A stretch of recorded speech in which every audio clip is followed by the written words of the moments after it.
Wala nang edit-edit, ito ang kwento. Nakapanlulumo mga kapatid matapos mag-viral ang isang video ng 3 paslit na tila inabandona o iniwan ng kanilang mga magulang sa kanilang bahay dito sa Barangay Bagong Bayan sa Pililla, Rizal. Ang edad ng 3 musmos, isang 8 taong gulang na batang babae, isang 6 years old na batang lalaki na may kapansanan at isang 8 buwang gulang na sanggol na halos nakahubad pa ng matagpuan at tanging diaper lamang ang suot, no, na punong-puno naman ng dumi. Ang kwento ng mga kapitbahay, madaling araw pa lamang daw pala, umalis na ang mag-asawa at iniwan na nga ang kanilang mga anak sa loob ng bahay. At inabot ng buong araw, no, halos buong araw, gabi na, nang sila ay mag-check sa naturang bahay matapos marinig yung iyak ng mga bata. At dito na nga nila nakita yung nakakaawang sitwasyon ng mga paslit.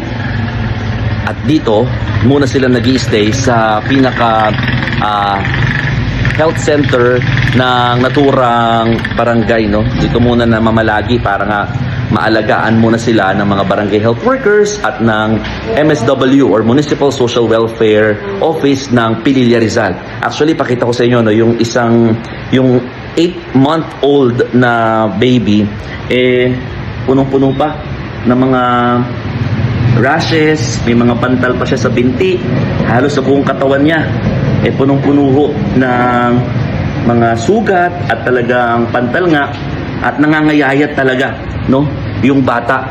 Marami namang mga kapitbahay ang talagang to the rescue at nag-aabot, no, ng kanilang mga kahit konting tulong para sa mga kawawang bata. Ito nga, meron dito mga diaper, meron din nagbigay ng gatas, bukas na.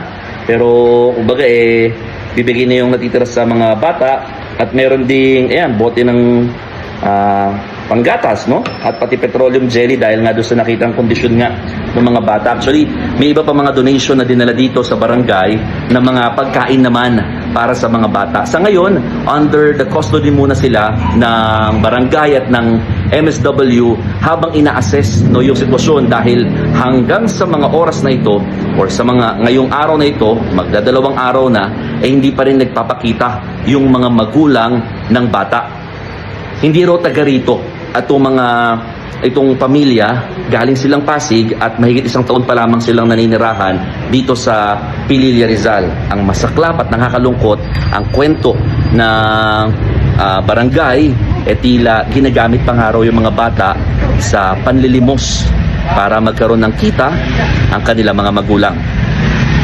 Abangan ang buong report mamaya sa Frontline Pilipinas.